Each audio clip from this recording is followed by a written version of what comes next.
Hello guys, this is goodlike, back with some Raiders. Unfortunately, for the last time doing the closed beta. As you can see, I haven't been making many videos for this at all. The reason for it is quite simple. The beta is coming up to an end as it is, and I believe I've done all that I wanted to do in this closed beta. I don't think that there's anything else in particular that I wanted to test, so I believe I will be waiting until the game actually launches for now, and maybe participate in the open beta depending on how exactly is it done. I've heard that it will wipe the characters, and that wouldn't really increase the chances of me coming back to do anything there, especially if the content is going to be the same, so to speak, capped at level 30, etc. If it's not, we'll see. We'll see what happens. In general, I can say that I will be playing this game. It definitely interests me enough. The only thing that could ruin the game right now are the free-to-play restrictions, which have not been officially announced yet, as far as I know, at the making of this video, which is, well, the 26th of August. Anyway, let's not make this a ridiculously long video, because it's already gonna be long. This will be the final overview and thoughts of the closed beta experience, where I will try to generally talk about my experiences so far with the game and reiterate some of the suggestions. So let's start with the classes. As you know, there are 4 classes, although classes in this game only really count up to level 10. They are Cleric, Berserker, Defender, and the Sorcerer, in no particular order. My favorite ones were the Cleric and the Defender, whereas Berserker and Sorcerer I did not like as much. Why? Well, they were quite slow classes. The Berserker is wielding a two-hander after all, and most of his attacks take a long time to activate. The problem with the Sorcerer class to me was the fact that the cooldowns were very long initially, and it didn't seem to get better anytime soon.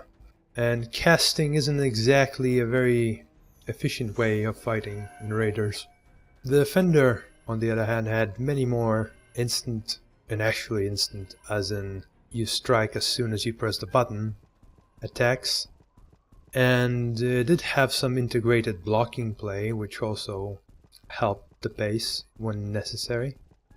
Whereas the Cleric had really nice, also instant abilities on pretty short cooldown, which allowed it to be quite fun, especially when fighting massive groups of enemies. Something I really didn't expect from a Cleric class. Of course, that is on their own. There's also the grouping aspect of the entire thing. In general, I found that the easiest to find a group is with a Cleric, obviously, because everybody wants healers. Even though they are mostly not necessary, you can avoid or reduce the damage significantly if you play properly and avoid most of the attacks. A Cleric is there just to make things easier on you and not, you know, crazy. The point where you have to dodge everything.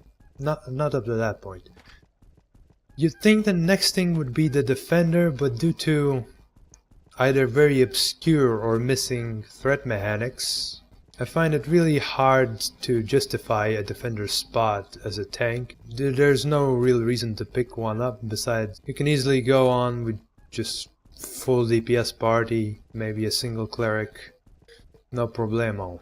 It's kind of funny. What I really liked is that a Cleric isn't necessary. You don't need a Cleric for parties. If you play good enough, and that means everyone, you can easily make it with a good party without a Cleric. If there's one thing I didn't like about grouping experiences was that they were mostly necessary up to the instances. You could solo the mobs if you knew what you were doing, even though it took longer, but even in a group they didn't feel very special, those epic monsters in the instances, like the Golem Goblin or Fleetfoot. Whereas the instances felt much more like party content because they were massive. The problem was that the instances are, well, they're not spread enough. Like there's 2 instances, specifically gardens, the contaminated gardens and catacombs, and they're like 1 good level apart. I really doubt there should be more than 1 instance per zone, but there shouldn't be less either. Speaking of zones, well, I really enjoyed the first zone experience up to level 8 or so. I'm not so sure about Plains or the Rengar village. The questing was pretty dull there, but Valley of Heroes had a pretty nice theme to it. Stuff like the Trier quest line, the pretending to be part of a gang, etc. A lot more of those quests are there, especially since they sort of tie in with the instances as well. That zone is really good. I loved it. I stayed in it for a good week and I didn't get bored of it. That's really cool. Other zones didn't have that vibe to them, unfortunately. The final zone that I've been at, the Mount Ado, was pretty good as well. The story is cool, but I think it forces the PvP on you a bit too much. I really don't think there should be any instances of anything being done in the PvP only zone while leveling, which would obstruct your leveling, because like I said, you cannot get better armor unless you do those PvP quests there. Basically killing mobs in a PvP zone until you have really high reputation. You just can't craft them because the quest that you need to complete is like a follow-up of a quest to get enough reputation. It was one of the main reasons why I was kind of turned off to continue my participation in the beta. I just want to do these grinds on my actual proper character, which will not be deleted in a few days. Thank you very much. So, which suggestions would I like to repeat or even adjust? Well, I've already mentioned the grinding in the PvP zone. It wasn't really cool. The scaling of epic mobs that I asked for in the first day video, I kind of noticed that the mobs eventually become quite decent at combat. I'm not so sure about Diago. He is quite gimmicky due to being in a PvP zone, and that might add to his challenge, but on its own Diago wasn't that difficult, like by myself. I could figure him out. He had like 4 attacks. I'm not sure that a party would have much trouble with it, besides him being a PvP zone, like I've mentioned multiple times now. In general, I think that it's just the early mobs that need a little bit of a buff, whereas as the mobs go on, they're probably gonna be pretty much okay. Perhaps you could make the instance mob slightly tougher. That would also be a good idea. Here I can reiterate my suggestion about instance quests for all epic mobs, which is, I believe, quite important. And at the very least, if you're not gonna make an instance for that guy, allow people who participate to get loot from that mob, regardless of whether they were in a party or not. And the participation would require significant, though not crazy, damage or healing done during the fight.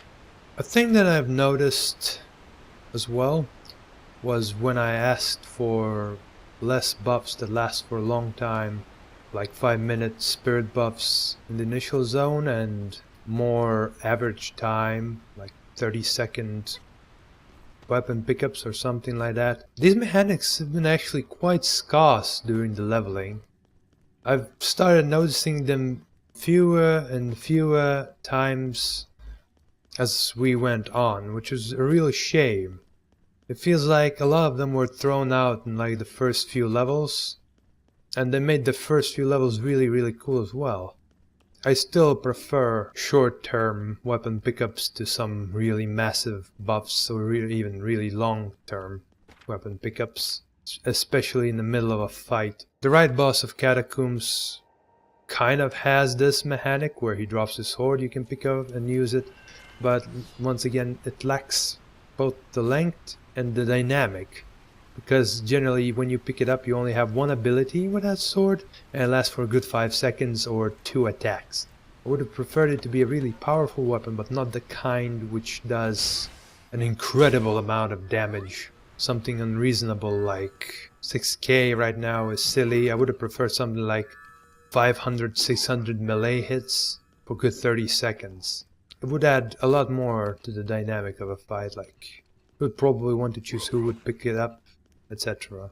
And the final massive suggestion is the addition of various interface information. I kind of have a list here. The stats are too vague and don't give enough information about what exactly does the stat do for comparison purposes. Comparison between items is not available in an appropriate way, which would denote what exactly would be the difference between these two items, assuming you equipped each of them. There's not enough information about the talent or skill points that you put in. You only see the rank that you will get, not the entirety of the ranks, not the final rank, etc., which makes it a bit more difficult to choose. In general, these skill descriptions are quite vague and they don't show stuff like shared cooldowns. For example, for those that don't know, the shouts from the defender, one of which increases stamina regeneration and the other energy regeneration, they share the cooldown and they are on the same ability line, meaning that you have to pick up the stamina one if you want to pick up the energy one. If I knew, I wouldn't have put 2 points into the stamina one. I would have only put 1 and I would have waited until I would get the energy one, because I think the energy is vastly superior regeneration than stamina. The quests that are repeatable are not distinguished so in any way, shape or form, confusing you as you are looking for various quests, especially since sometimes quests tend to appear in previous locations that you've been before, so they are not the appropriate level. For example, there is a quest in Plains for level 15 or so, or 16, which asks you to go to the Valley of Heroes and talk to somebody. Naturally, of course, if you were just passing by, you could possibly think that it's just another repeatable quest that you probably already done. And finally, there's lack of information about characters and party. Character information that you receive when inspecting people is presented in you in a chat form. It should be presented in a window similar to our own character pane, which will allow us to actually compare things properly, like stats, etc. As for the party information, there's really nothing besides the fact that a guy like this is in your party and his general health or mana. I would prefer to see actual numbers. If I'm also, I want to see his location in characters, and I would like to see his location anywhere on the map, wherever the hell he is, not just if he's 5 meters away from him. If he's 5 meters away from me, I probably can see him with my own eyes in the screen. I don't need a friggin' map location for that. Anyway, that's about it.